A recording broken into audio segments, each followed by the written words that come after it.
What is up, guys? Peach here, back again with another Destiny video. Today I'm doing something a little bit different. We're here in the Iron Temple, and we're actually going to be going over a lot of the loot I got from this past Iron Banner. Specifically weapons. I'm not really looking at armor because I think I pretty much infused all the armor that I got. Yeah, I did. So, anyway, we're going to look at the loot that I got from this Iron Banner. It's some pretty cool stuff. Some stuff that I'm just going to be using for infusion, fuel, or dismantling. So anyway, first off, we have the Silver Dread, and this is the machine gun. And it doesn't look too amazing. It's got like a little bit of higher rate of fire and a lower impact, which I usually like the high impact, low rate of fires. It does have hand laid stock, but I probably won't be using this. I'll most likely be infusing it, but it does look pretty cool, so can't complain too much about that. That's the only heavy weapon I got. I think I got all of the different types of primaries and almost all of the different specials. But let's look at the primaries. So for this first one, we've got the pulse rifle, the Clever Dragon, which this thing is amazing. It's got a Grasp of Malak archetype, so if you get any sort of decent stability on this thing, it's great. So I have injection mold for increased stability, a little bit of a reduced range, unfortunately, but it still handles really well. Then I have snapshot or high caliber rounds, which I chose high caliber rounds just to stagger enemies a little bit better. And then I either have hidden hand or unflinching, so I just go with hidden hand just to make it stick to my enemies a little bit more. So this thing is awesome. I've been using a crap ton of this, and it's just a lot of fun to use.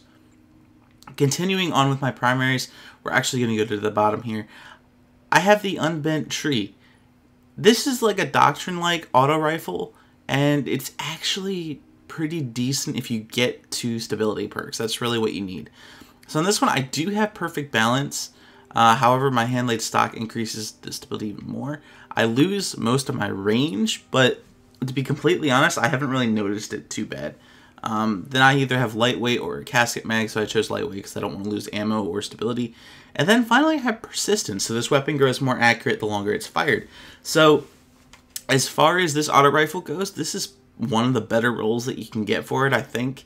One with counterbalance would probably be the best, but this one isn't terrible. I'm not going to go out and use this consistently in the Crucible, but it's a fun one to use every once in a while. We have a couple other unbent trees that really aren't that great. This is the first one I got, so I tested it out because it had hand laid stock as well. But you really do need that second stability perk. Otherwise, you're kind of just, yeah, it doesn't do much. The other two here, they didn't really have great perks. This one has injection mold, but again, you're really looking for 2 stability perks on this weapon because Doctrine, it automatically comes with 2 stability perks of, oh geez, I want to say braced frame and persistence. Maybe I'm wrong. I don't really remember, but you can't get it anymore, so what does it matter? So going over to this, we've got the hand cannon, the Lingering Song, and I actually got a pretty good roll on this thing. So I have small bore for my range stat, unfortunately, or I could go with brace frame. With this hand cannon though, this almost hits max range just with small bore, so it's not terrible. It could have been better with range, or not with rangefinder, with rifled barrel.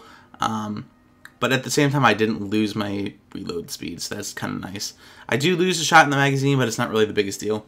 The reason I run Snapshot here over Extended Mag is because I have the luck in the chamber, so in order for it to proc quicker, I don't really want more ammo. Plus, this thing can usually 2-shot to 3-shot people pretty steadily, so you don't really need the extra shot.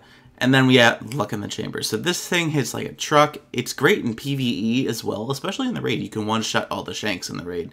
So, not bad. We also have the Iron Lordly sights with the strong target acquisition. So, this is a pretty decent roll. I don't see myself using this over something like the Palindrome or my Fenela's Peril, but it's still a fun hand cannon to mess around with occasionally. And then finally, we've got the Distant Star. I actually have 2 of these. Not really a fan of this so far, though. It's basically a Mida in a legendary form. Essentially, it can be. I didn't get the best rolls. I got perfect balance on this one, lightweight and Zen Moment, or Icarus, or explosive rounds. And then this one, I also have Zen Moment. I have crowd control, snapshot, small bore, and hand laid stock. So this one with hand laid stock might be a little bit better just for that more stability. But when I was using it for the first time, it just felt kind of weird. It may be because I haven't used scout rifles recently, but I don't know.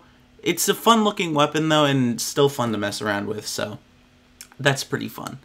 Moving on to secondaries, we have a ton of shotguns. We even got the sidearm, and then we have a couple snipers to look at.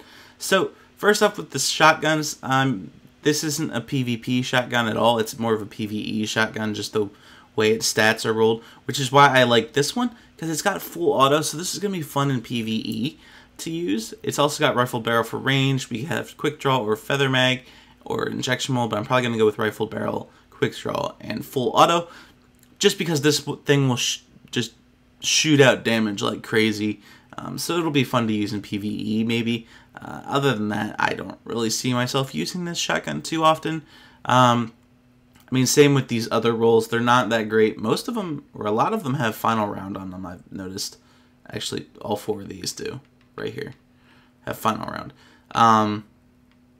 But yeah, they're not that great, so they'll probably be used for infusion on other weapons. And then we do have the sidearm, which is kind of fun.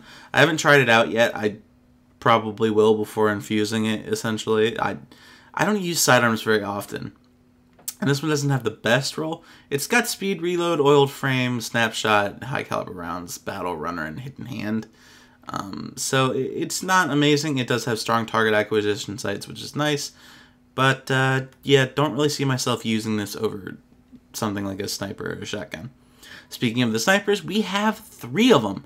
So the nice thing about this, I got one with snapshot, and then I have one with quick draw. So this is the one I was using the other day in Crucible, and it's actually kind of fun to use. It's a high rate of fire, lower impact, so I haven't really used this kind of archetype very much. So it's got less impact than something like your 1000 Yard has, but it's still fun to use occasionally. It's something different. Like, one thing I've really liked about all of these Iron Banner weapons is they have like this character to them that's like unique to other weapons.